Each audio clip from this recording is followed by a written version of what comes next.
vamos continuar trabalhando juntos. Eu só tenho que te fazer um pedido. Não corte o seu bigode. Não corte o seu bigode. Deus te abençoe. Manda um abraço pro povo lá do Camarada. Um abraço, amo muito vocês. 27, 28 e 29 de janeiro, o nosso retiro. Em nome do Pai, do Filho e do Espírito Santo. Amém. Estamos aqui com a mãe do padre. Mãe do padre Daniel. Ela disse, o que a senhora achou dessa noite? Dessa festa maravilhosa?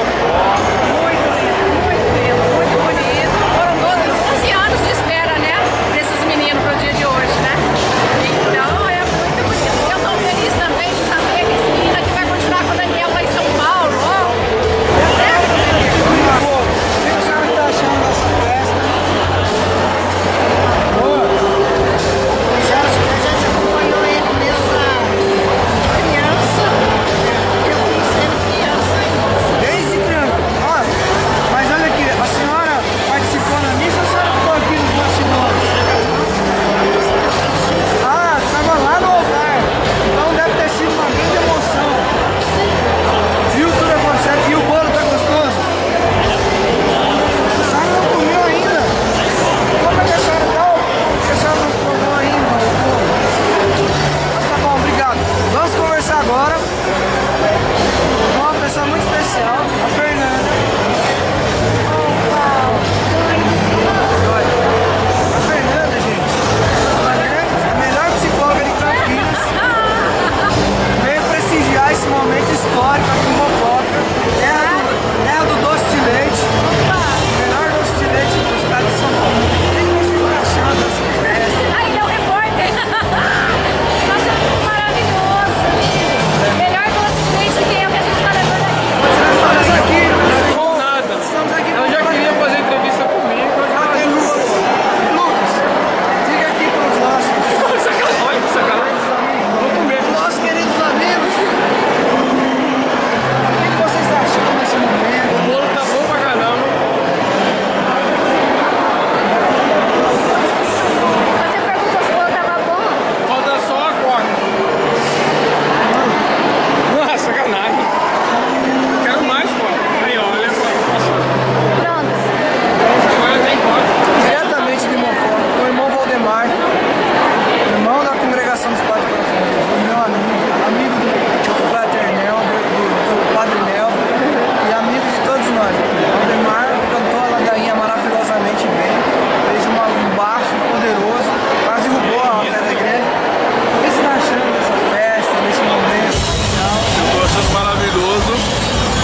E queria compartilhar com você que eu quase ri naquela ladainha. Porque você. Satanás, você falou Anastácio. Anastácio. E eu quase segurei, acho que eu falei, meu Deus. Pô, foi difícil controlar. Mas foi bom. Mas Tem tem, uma hora que eu nem sabia mais, eu tava cantando certo com aquele negócio. mas tem gente do Paraná e tem gente também de Presidente Prudente. Presidente Prudente. Aí, o que vocês estão achando desse momento especial? Tá aqui a Carol, grande Carol, pessoa super especial, amigo do Padre Joel. E tem gente de Taubaté também.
3 cintos ele chega